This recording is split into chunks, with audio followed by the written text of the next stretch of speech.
بسم اللہ الرحمن الرحیم رب زدنی علما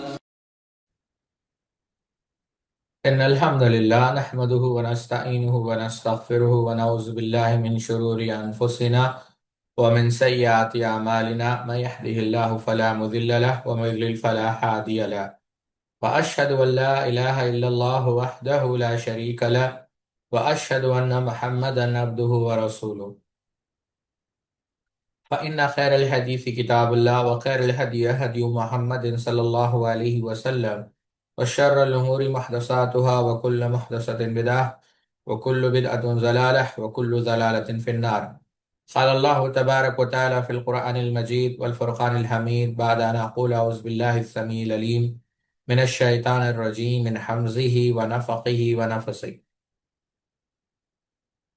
يا أيها الناس اتقوا ربكم الذي خلقكم من نفس واحدة وخلق منها زوجها وبث منهما رجالا كثيرا ونساء واتقوا الله الذي تساءلون به والأرحام إن الله كان عليكم رقيبا. يا أيها الذين آمنوا اتقوا الله حق تقاته ولا تموتن إلا وأنتم مسلمون. يا أيها الذين آمنوا اتقوا الله وقولوا قولا سديدا يصلح لكم أعمالكم ويغفر لكم ذنوبكم ومن يطع الله ورسوله فقد فاز فوزا عظيما. الحمد لله أحد بأحد الصمد لم يلد ولم يولد ولم يكن له كفوا أحد والصلاة والسلام على سيد الأشرف الأنبياء المرسلين نبينا محمد وعلى آله وأصحابه أجمعين. رب اشرح لي صدري ويسر لي أمري واحلل عقدة من لساني يفقهوا قولي. سبحانك لا علم لنا إلا ما علمتنا إنك أنت العليم الحكيم. اما بعد، جیسا کہ آپ جانتے ہیں کہ ہم سورہ نور کے اندر جس واقعے کا ذکر اللہ رب العزت نے کیا ہے اور جو ام المؤمنین عائشہ صدیقہ رضی اللہ تعالی عنہا کی فضیلت پر واضح دلیل ہے، اور جو کوئی اس کا انکار کرتا ہے یا اس کی تکذیب کرتا ہے، بالفاظ دیگر اس کی تکذیب کرتا ہے، گویا وہ دائرہ اسلام سے خارج ہے۔ کل ہم نے دیکھا کہ بعض محدثین نے، جیسے امام نے بطال اور امام نووی رحمہ اللہ نے، اس واقعے سے کتنے نکات بیان کیے۔ آج بھی ہم دیکھیں گے کہ بعض محدثین جیسے حافظ ابن حجر، علامہ عینی، اور اگر وقت ملا تو ان سے ہٹ کر بعض لطیف نقطوں کی طرف ابن ابی جمرہ رحمہ اللہ نے اشارہ کیا، اور آپ نے بعض سوالات اٹھائے اس واقعے پر اور اس کے جوابات بھی دیے۔ اور کل انشاءاللہ ہم قرآن مجید کی ان آیتوں کو سامنے رکھ کر پھر دیکھیں گے کہ ام المؤمنین کا مقام کیا ہے، کیونکہ جب ہم ان تمام باتوں کو رکھ کر اگر اب آپ آیتیں پڑھیں گے تو آپ کو سمجھ میں آئے گا کہ ام المؤمنین عائشہ صدیقہ رضی اللہ تعالی عنہا کا کتنا عظیم مرتبہ ہے، اور ان کی جو شان ہے وہ نرالی ہے دیگر ازواج کے مقابلے میں رضی اللہ تعالی عنہا۔ اس سے قبل کہ میں ابن حجر اسقلانی رحمہ اللہ کے نکات پیش کروں، ایک سوال جو آیا ہے طلباء کی طرف سے وہ یہ کہ اس میں تاخیر کیوں کی گئی۔ دیکھیں، اب حکمت کیا ہے وہ اللہ رب العزت جو ہے بہتر جانتا ہے کہ اس کے اندر جو ہے کیوں اتنی تاخیر ہوئی۔ البتہ بعض حکمتیں اہل علم نے بیان کرنے کی کوشش کی ہے۔ ایک وجہ تو یہ ہے کہ یہ جو عرصہ تھا، اور بعض اہل علم میں 37-30 مختلف روایتیں ہیں کہ یہ جو تاخیر کی گئی وہ اس وجہ سے کہ اس بات کو، جیسے اللہ رب العزت نے آپ جو تحویل قبلہ کا واقعہ ہے، لِنَعْلَمَ مَن يَتَّبِعُ الرَّسُولَ، تاکہ ہم جان لے کہ اللہ کے رسول صلی اللہ علیہ وسلم کی اتباع کرنے والے کون ہیں۔ تو اسی طریقے سے ایک حکمت یہ ہوگی، یا ایک حکمت یہ بھی ناقص معلومات ہے، اس کوئی قطعی بات نہیں کہا جا سکتی، واللہ عالم بالصواب، اللہ بہتر جانتا ہے، وہ یہ کہ یہ بات واضح ہو جائے کہ اللہ کے رسول صلی اللہ علیہ وسلم کے ساتھ کون مخلص ہے اور کون مخلص نہیں ہے۔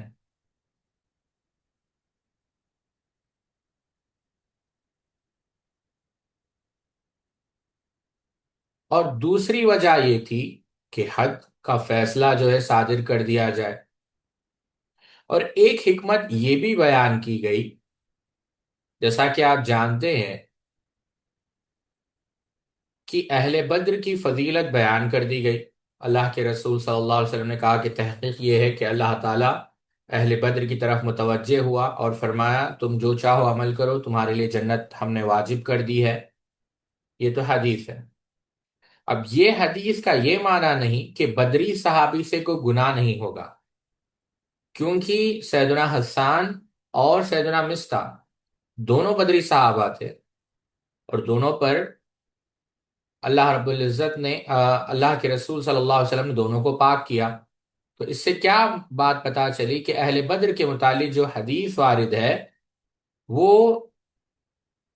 جنتی ہے، ان کی مغفرت کر دی گئی۔ اس کا یہ معنی نہیں کہ ان سے کوئی گناہ نہیں ہوگا، بلکہ یہ معنی ہے کہ اللہ تعالیٰ ان کو گناہوں سے محفوظ رکھے گا، اور اگر ان سے کوئی گناہ ہو بھی گیا ہو تو اللہ رب العزت موت سے پہلے ان کو توبہ جیسی نعمت سے توبہ کی توفیق دے دے گا۔ ٹھیک ہے؟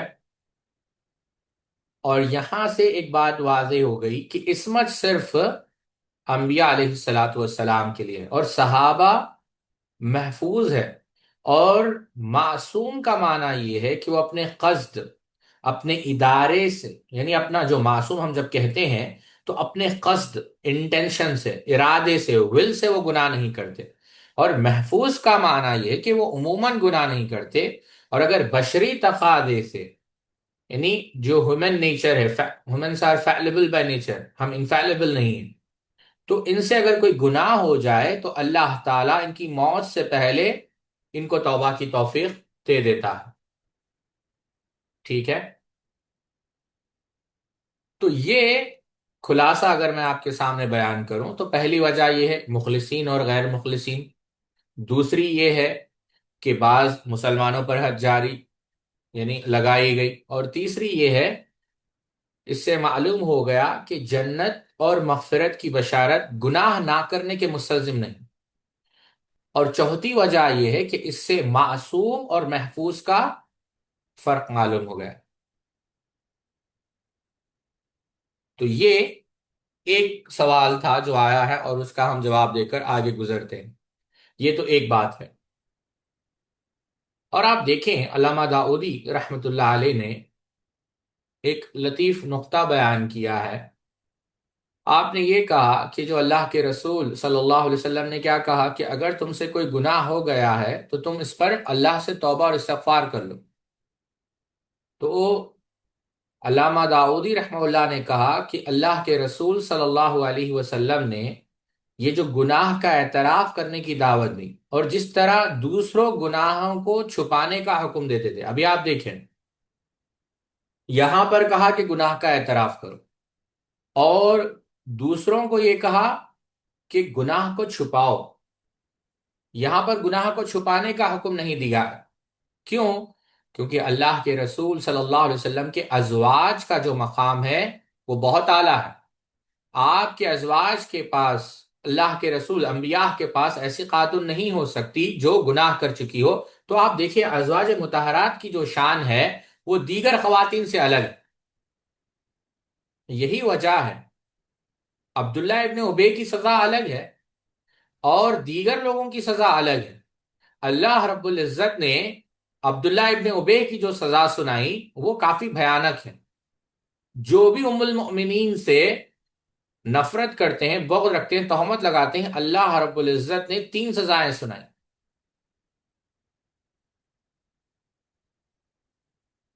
کیوں؟ کیونکہ یہ عام مسلمان عورتوں پر تہمت لگانے کی سزا سے کم ہے۔ عام مسئلہ تو یہ ہے کہ 80 کوڑے مارے جائیں، لیکن ام المؤمنین کا مقام الگ ہے۔ یہ 3 سزائیں ہیں۔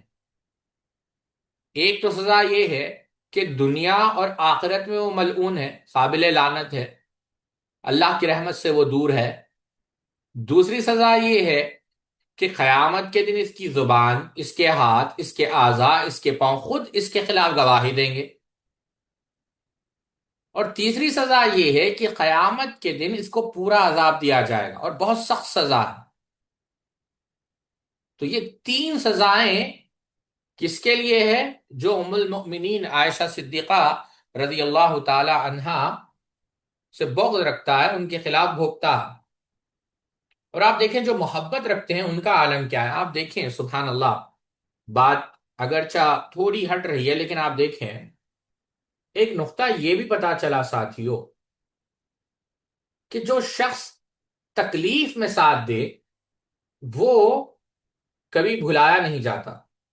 ام المؤمنین کی حدیث پر آپ غور کریں، آپ نے کیا کہا کہ ایک انصار کی عورت آئی۔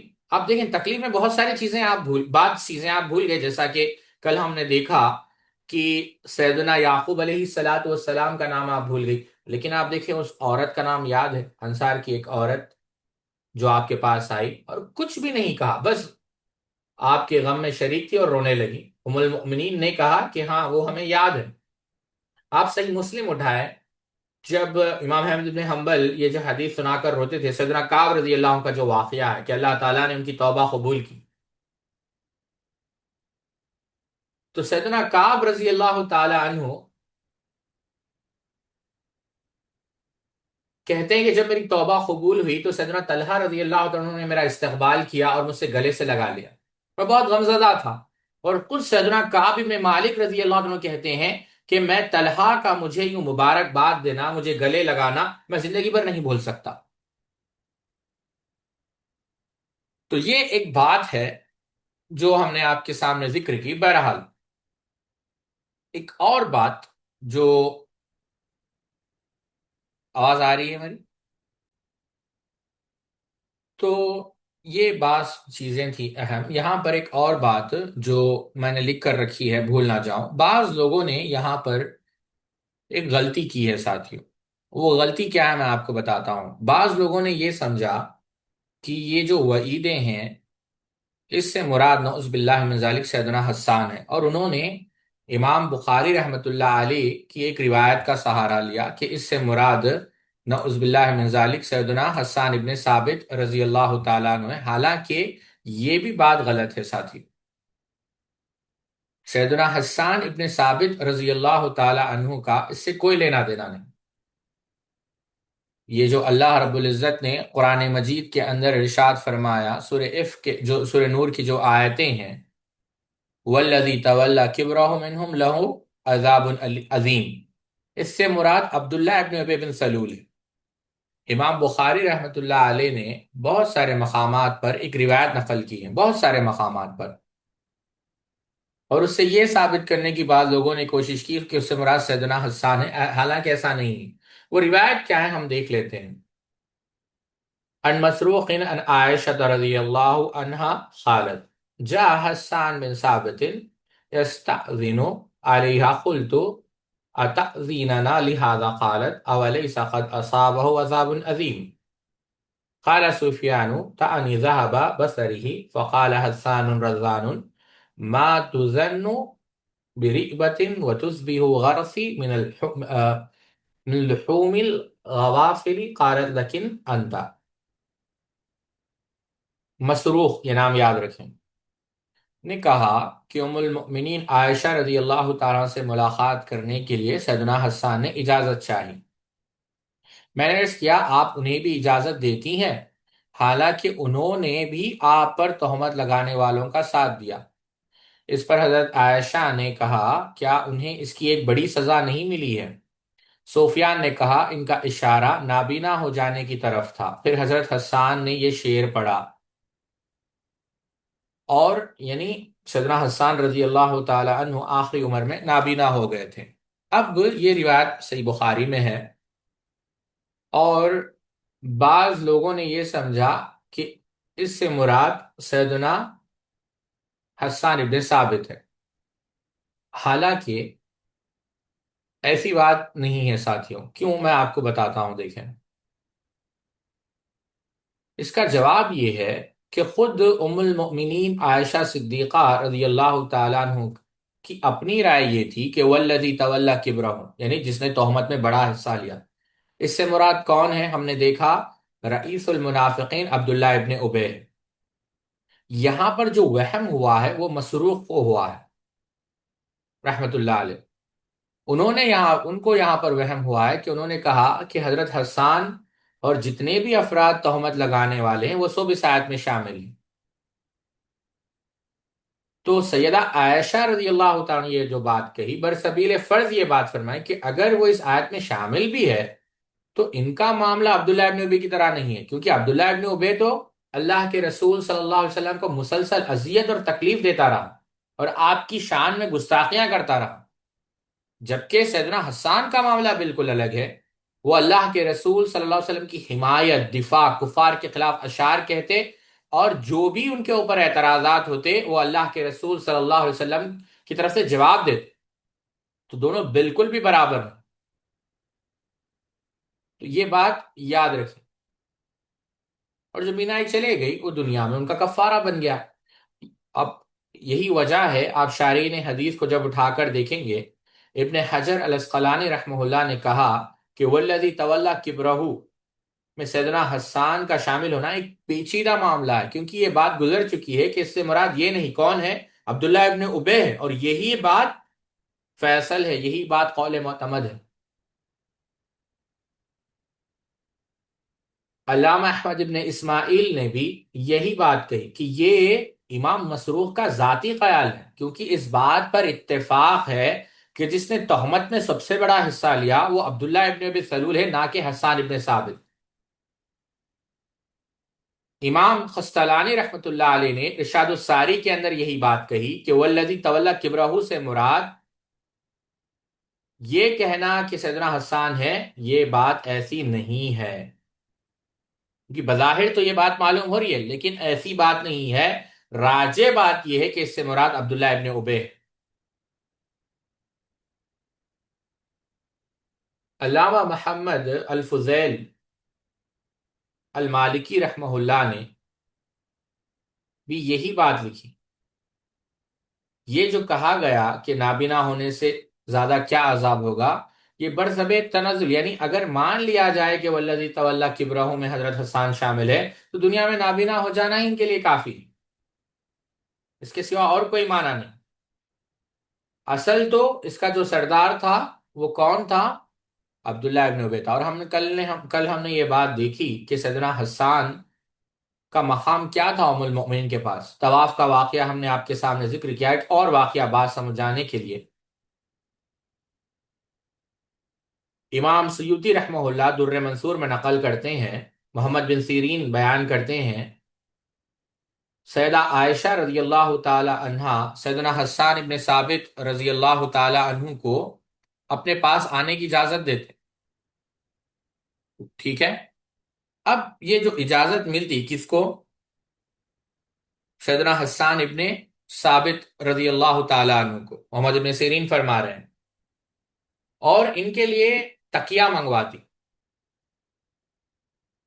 اور لوگوں سے کہتی کہ حسان کو اذیت مت دیا کرو، کیونکہ یہ اپنی زبان سے اللہ کے رسول صلی اللہ علیہ وسلم کی نصرت، حمایت کرتے تھے، اور اللہ عز و جل اس بات پر قادر ہے کہ ان کے نابینا ہونے کو ہی ان کے لیے عذاب عظیم کے قائم مقام فرما دے، یعنی آخرت میں ان کو کوئی تکلیف نہ ہو۔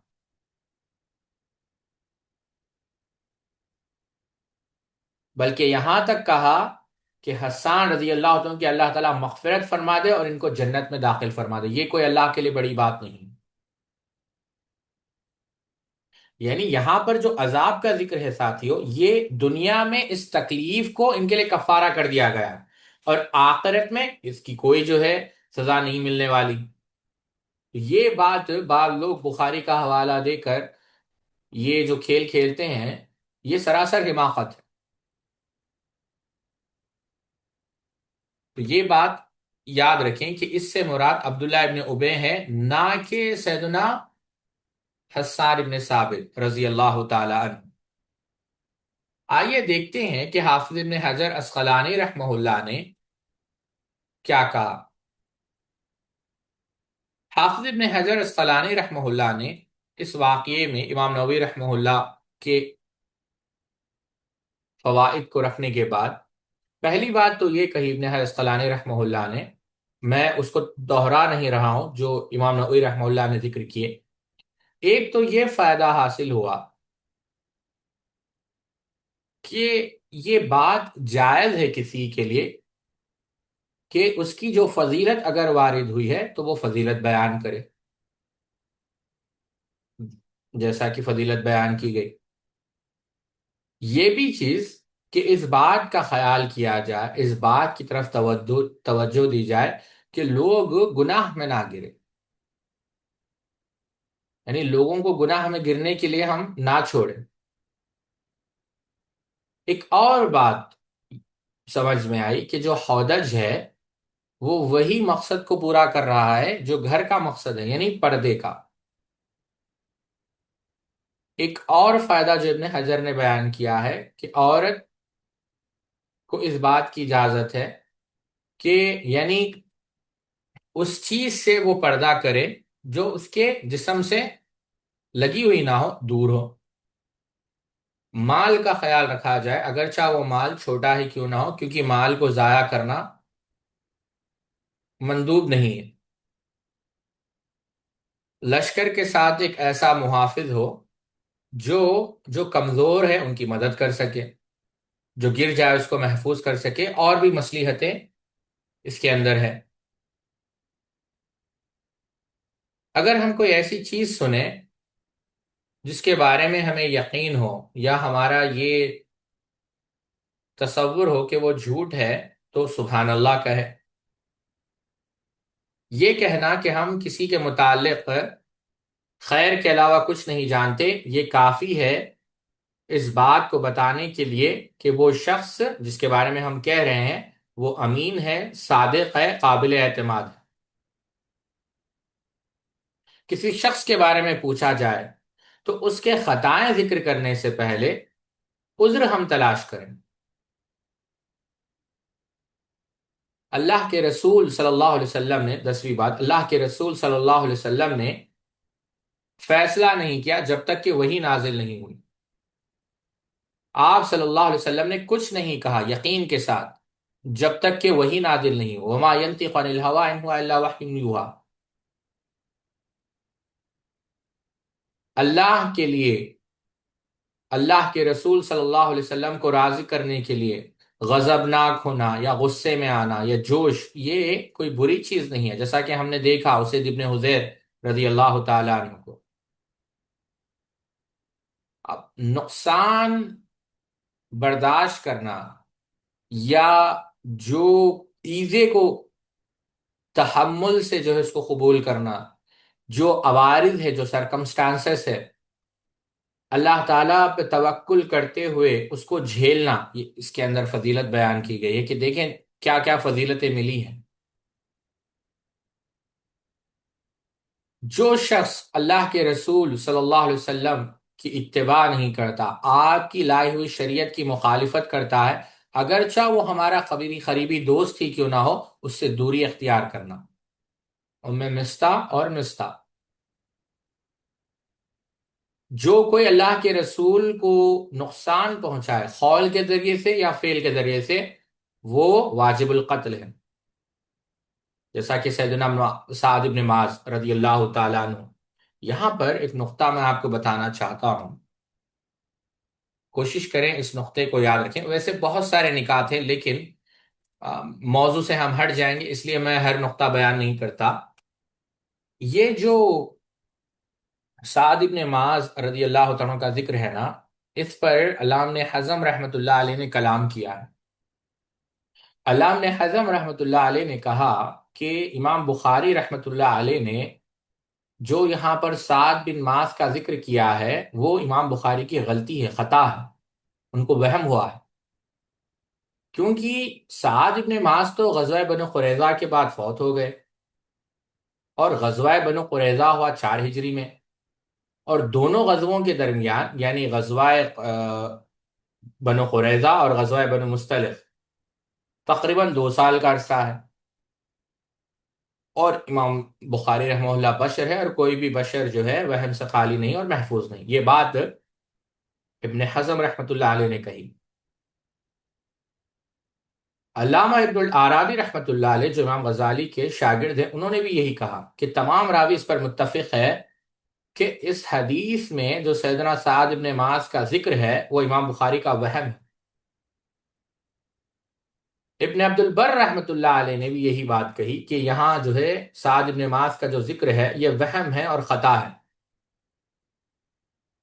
امام قرطبی رحمہ اللہ نے بھی علامہ عبد البر رحمہ اللہ کی پیروی کی، یہ کہا کہ اس وقت تو سیدنا سعد ابن معاذ رضی اللہ تعالیٰ عنہ وفات پا چکے تھے۔ ٹھیک ہے، اب آپ دیکھیں یہ جو غزوہ ہوئی وہ 5 ہجری میں، اور سعد ابن معاذ رضی اللہ عنہ اس وقت زندہ تھے۔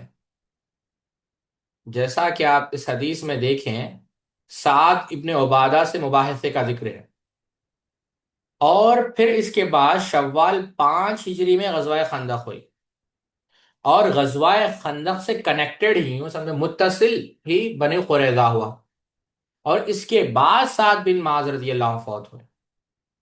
سو یہ کہنا کہ امام بخاری رحمہ اللہ سے یہاں پر غلطی ہوئی، یہ نہیں، امام بخاری رحمہ اللہ کو یہاں پر وہم نہیں ہوا، بلکہ جنہوں نے یا جن محدثین نے یہ کہا کہ امام بخاری کو وہم ہوا ہے، خود ان کو وہم ہوا ہے۔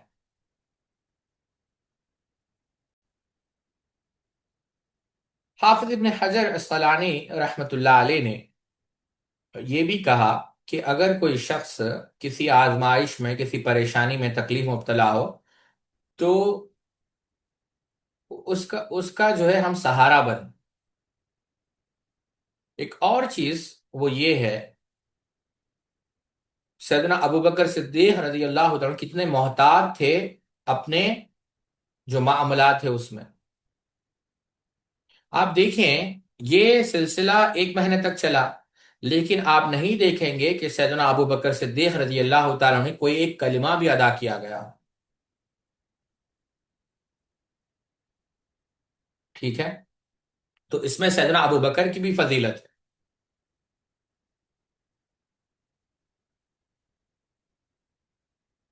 اور 17واں نقطہ جو ابن حجر نے بیان کیا کہ یہ جائز نہیں ہے کہ آپ ایسی بات کہیں جو آپ نے کی ہی نہیں، ہر حالت میں آپ کو سچ بولنا ہے۔ اور 18واں نقطہ جو ابن حجر نے بیان کیا کہ صبر کی فضیلت، اور رشک کیا جا سکتا ہے۔ اور 19ویں بات، جب انسان کو کوئی نعمت ملے تو وہ ہنس سکتا ہے، خوشی کا اظہار کر سکتا ہے۔ 20واں نقطہ کہ ہم جب کسی کو دیکھیں، اور خاص کر کسی ہم سے جو کم عمر ہے اس کو دیکھیں جو پریشان ہے یا متحیر ہے، کنفیوزڈ ہے، تو ہم اس کے لیے عذر تلاش کریں، اس پر کوئی حکم نہ لگائیں۔ 21واں نقطہ کہ اگر میاں اور بیوی میں لڑائی ہو جائے تو ایک مسلمان کا کام یہ ہے کہ اس کے اندر بہتری پیدا کرنے کی کوشش کرے، نہ کہ اور تفرقہ پیدا کرنے کی کوشش کرے۔ 22واں نقطہ یہ ہے کہ جب آدمی پر پریشانی آئے اور وہ پریشانی کو نکال دیا جائے تو کیا ہوگا، اسے چاہیے کہ وہ رفق اختیار کرے، نرمی اختیار کرے، اور وہ جو نرمی آئے، وہ نرمی یا پھر جو خوشی آئے وہ تدریجاً آتی ہے، ایسے نہیں آتی کہ ایک دم بہت جوش میں۔ آپ دیکھیں یہ پورے واقعے پر غور کریں، آیتیں نازل ہوئی، پہلے ہنسی آئی، پھر بشارت، پھر جو ہے آیتیں جو ہے بتائی گئی، پھر وہ آیتیں پڑھی گئی تدریج کے ساتھ۔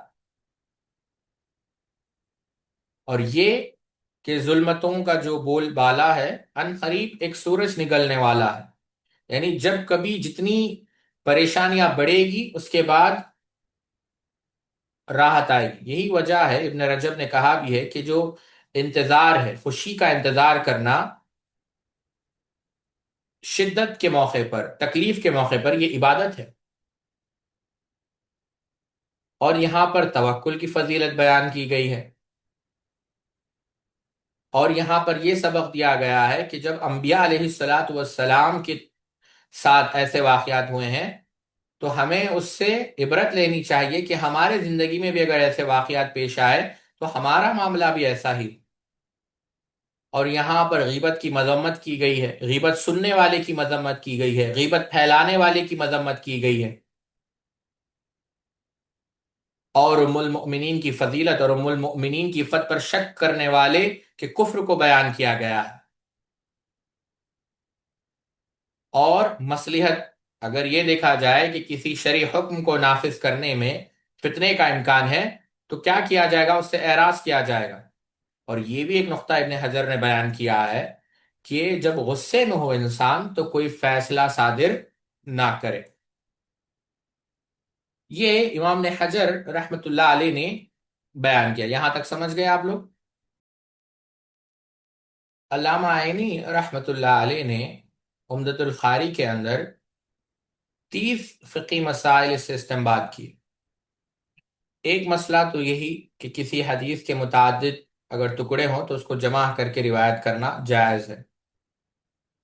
دوسرا مسئلہ جو آپ نے بیان کیا کہ اس حدیث میں سفر میں ساتھ لے جانے کے لیے ازواج کے درمیان قرآن اندازی کرنے کا ذکر ہے، اور وہاں پر آپ نے امام ائمہ کا قول نقل کیا اور امام حنیفہ رحمہ اللہ کا قول نقل کیا۔ اور ایک تیسرا مسئلہ جو آپ نے بیان کیا کہ سفر میں جو ہے یا جہاد میں اپنی بیوی کو ساتھ لے جانا جائز ہے۔ چوتھا مسئلہ امام ایمنی نے جو بیان کیا کہ اجنبی مردوں کا عورت کو کجاوے میں بٹھانا جائز ہے اور سفر میں مردوں سے ان کی خدمت لینا جائز ہے۔ پانچواں نقطہ جو امام عینی نے بیان کیا کہ لشکر کو کوچ کرنا یہ امیر لشکر کی اجازت پر موقوف ہے۔ ایک اور نقطہ جو آپ نے بیان کیا کہ عورتوں کے لیے کم کھانا افضل ہے تاکہ وہ ہلکی پھلکی رہے۔ ساتواں نقطہ، لشکر کے پیچھے ایک آدمی کو رکھنا چاہیے تاکہ وہ شخص لشکر سے جو کٹ گیا ہو اس کو لشکر کے ساتھ ملائے، گری پڑی چیز اٹھائے اور ضرورت مند کی مدد کرے۔ آٹھواں نقطہ، اجنبی عورتوں کے ساتھ حسن ادب کا ملحوظ رکھے، خاص طور پر تنہائی اور جنگل میں۔ نوواں نقطہ، جب وہ کسی اجنبی عورت کے لیے جائے تو اس کے آگے آگے چلے، برابر برابر پیچھے نہ چلے۔ دین اور دنیا کی جو بھی مصیبت پیش آئے اس وقت انا للہ و انا الیہ راجعون کہیں۔ آپ سمجھے آپ؟ اس کے بعد عورت کا اجنبی مرد کے سامنے چہرہ چھپا لینا مستحب ہے بلکہ واجب ہے، خواہ وہ اجنبی مرد صالح ہو۔ جیسے سیدنا صفوان رضی اللہ عنہ نیک تھے لیکن اس کے باوجود آپ نے کپڑے کا جو ہے پلو ڈال لیا۔ 12واں نقطہ، جب اللہ کے رسول صلی اللہ علیہ وسلم نے سیدہ بریرہ سے سیدہ عائشہ کے متعلق پوچھا تو آپ نے جواب دیا، تو اس سے یعنی قسم اٹھا کر آپ نے جواب دیا، تو اس سے کیا بات پتا چلی کہ اگر قسم طلب نہ بھی کی جائے تو قسم اٹھانا جائز ہے۔ 13واں نقطہ، جب کسی شخص پر کوئی تہمت لگائی جائے تو لوگوں کے لیے مستحب ہے کہ وہ اس کا چرچا نہ کرے اور اس کو راز میں رکھے، کیونکہ 1 مہینے تک حضرت عائشہ رضی اللہ تعالیٰ عنہ کو اس کی خبر نہیں ہوئی، حتیٰ کہ حضرت مصطح کے والدہ نے آپ کو اس تہمت کی خبر دی۔ 14واں نقطہ، نبی کریم صلی اللہ علیہ وسلم حضرت عائشہ کے ساتھ لطف اور مہربانی سے پیش آتے تھے، اور اس تہمت کے بعد آپ کے لطف میں کمی ہوتی گئی۔ اس سے معلوم ہوا کہ مرد کو چاہیے کہ اپنی بیوی کے ساتھ لطف سے پیش آئے، اور اگر ایسا کوئی امر حادث ہو تو اپنے لطف میں کمی کر دے تاکہ اس کی بیوی اس کا سبب دریافت کرے اور بات صاف ہو جائے۔ 15واں نقطہ، جو بات سنی جائے اگر اس سے تعلق ہو تو اس کے متعلق بحث اور تفتیش کی جائے، اور جس سے کوئی تعلق نہ ہو اس کے متعلق بحث اور تفتیش نہ کی جائے۔ یعنی ہم سے متعلق ہے تو تحقیق و تفتیش، اگر نہیں تو تحقیق و تفتیش نہیں۔ جب کوئی اہم بات پیش آئے تو امام لوگوں کو خطبہ دے اور لوگوں سے اس کے متعلق سوالات کرے، جیسے جب یہ تہمت کا واقعہ پیش آیا تو نبی کریم صلی اللہ علیہ وسلم نے لوگوں کو خطبہ دیا اور اس واقعے کے متعلق صحابہ کی آراء معلوم کی۔ 17واں، نبی کریم صلی اللہ علیہ وسلم نے حضرت صفوان کے متعلق فرمایا، میں اس کے متعلق سوائے خیر کے کچھ نہیں جانتا۔ اس میں سیدنا صفوان کی فضیلت ہے۔ 18واں نقطہ، اس میں سعد بن معاذ اور اسید بن حضیر کی فضیلت ہے، کیونکہ اللہ کے رسول صلی اللہ علیہ وسلم کے گھر کا انہوں نے دفاع کیا اور اس کے قاتل وہ لڑ پڑے۔ 19واں نقطہ، نبی کریم صلی اللہ علیہ وسلم نے اوس اور خزرج کے درمیان صلح کیا، ان کو ٹھنڈا کیا جبکہ وہ برسر پیکار تھے۔ اس سے معلوم ہوا کہ جب فتنے کا موقع ہو تو وہاں پر اس کو بڑھانا نہیں چاہیے، روکنا چاہیے، صلح کرانی چاہیے۔ 20واں نقطہ، نبی کریم صلی اللہ علیہ وسلم نے یہ بیان کیا عائشہ رضی اللہ تعالیٰ کو توبہ کرنے کے لیے۔ اس سے کیا معلوم ہوا کہ عظیم اور مقدس شخصیت بھی اللہ تعالیٰ سے توبہ کرنے سے مستثنی نہیں ہوتی۔ 21واں نقطہ، حضرت عائشہ رضی اللہ تعالی عنہا نے اپنے والدین سے کہا کہ آپ اللہ کے رسول صلی اللہ علیہ وسلم سے بات کریں۔ اس سے معلوم ہوا کہ اہم معاملے میں اصاغر کے بجائے، یعنی جو چھوٹے ہیں، اکابر سے بات کرانی چاہیے۔ 22واں مسئلہ، نبی کریم صلی اللہ علیہ وسلم نے حضرت عائشہ سے فرمایا، اے عائشہ اٹھو، اللہ تعالیٰ کی حمد کرو، اس نے تمہیں اس تہمت سے بری کر دیا ہے۔ اس سے معلوم ہوا کہ جب کوئی نئی اور تازہ نعمت حاصل ہو تو اس پر اللہ تعالیٰ کا شکر ادا کرنا چاہیے۔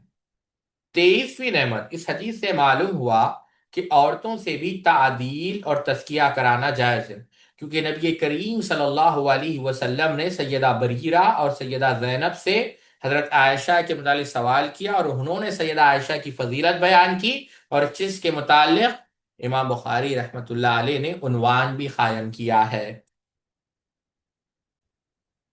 اب جیسا ہم نے کہا کہ جو ایک عظیم عالم دین گزرے ہیں، ابن ابی جمرہ رحمۃ اللہ علیہ، عبداللہ ابن سعد ابن سعید ابن ابی جمرہ الازدی الاندلوسی، یہ حدیث کے، مالکی فقہ کے بہت بڑے عالم دین تھے۔ اندلس سے ان کا تعلق تھا اور مصر میں جو ہے ان کا انتقال ہوا۔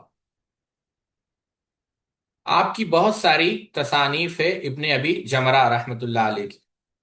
بعض لوگوں نے ان کے متعلق لکھا ہے، بلکہ ایک بات میں ذکر کر دوں تاکہ یہ بھی بات واضح ہو جائے کہ امام ابن ابی جمرہ رحمۃ اللہ علیہ، جنہوں نے مختصر صحیح البخاری لکھی، ان کی سیرت اگر آپ پڑھنا چاہیں تو امام سیوطی رحمہ اللہ نے، سیر اعلام النبلاء میں نہیں ملے گی کیونکہ بات کے ہے، امام سیوطی رحمہ اللہ نے حسن المحاضرہ میں جو ہے ان کا ذکر کیا، اور علامہ ابو العباس سیدی احمد بن احمد بن عمر بن محمد نے اپنی کتاب میں ان کا ذکر کیا، تو وہاں پر آپ ان کی سیرت پڑھ پائیں گے۔ اور عبد الوہاب شہرانی نے بھی کتاب الطبقات الکبریٰ میں ان کا بیان کیا ہے۔ رہی بات امام ابن جمرہ رحمۃ اللہ علیہ کا مقام کیا ہے ساتھی، دیکھیں امام ابن ابی جمرہ رحمہ اللہ کے مستند ہونے کے لیے اتنا ہی کافی ہے، یاد رکھیں کہ حافظ ابن حجر اسقلانی رحمہ اللہ نے متعدد مقامات میں فتح الباری میں ان کے مضامین کا ذکر کیا ہے۔ یہ ابن ابی جمرہ رحمہ اللہ کی شان ہے، ٹھیک ہے۔ اب یہاں پر جو بات مجھے آپ کو سمجھانا ہے ابن ابی جمرہ رحمہ اللہ کے متعلق، بعض لوگوں نے، اگر آپ ان کا ترجمہ پڑھیں گے، یہ بھی لکھا ہے کہ ان کا جو نسب ہے وہ سعد بن عبادہ الانصاری رضی اللہ عنہ سے ملتا ہے۔ اندلس میں پیدا ہوئے، وہیں دین سیکھا، بہت کم عمر میں قرآن کو یاد کیا، حدیث کے اندر انہوں نے مہارت حاصل کی، بہت دنیا سفر کیا انہوں نے، اور بعد میں مصر میں جا کر وہ جو ہے وہاں پر جو علاقہ قاہرہ کیرو جو ہے وہاں پر ان کا جو ہے انتقال ہوا اور وہیں پر وہ بس گئے۔ بہت بڑا جو ہے امام ابن جمرہ رحمہ اللہ کا مقام ہے، اور ابن حجر صاحب نے کہا کہ ابن حجر رحمہ اللہ نے خود ان کا ذکر کیا۔ سمجھ گئے آپ یہاں تک؟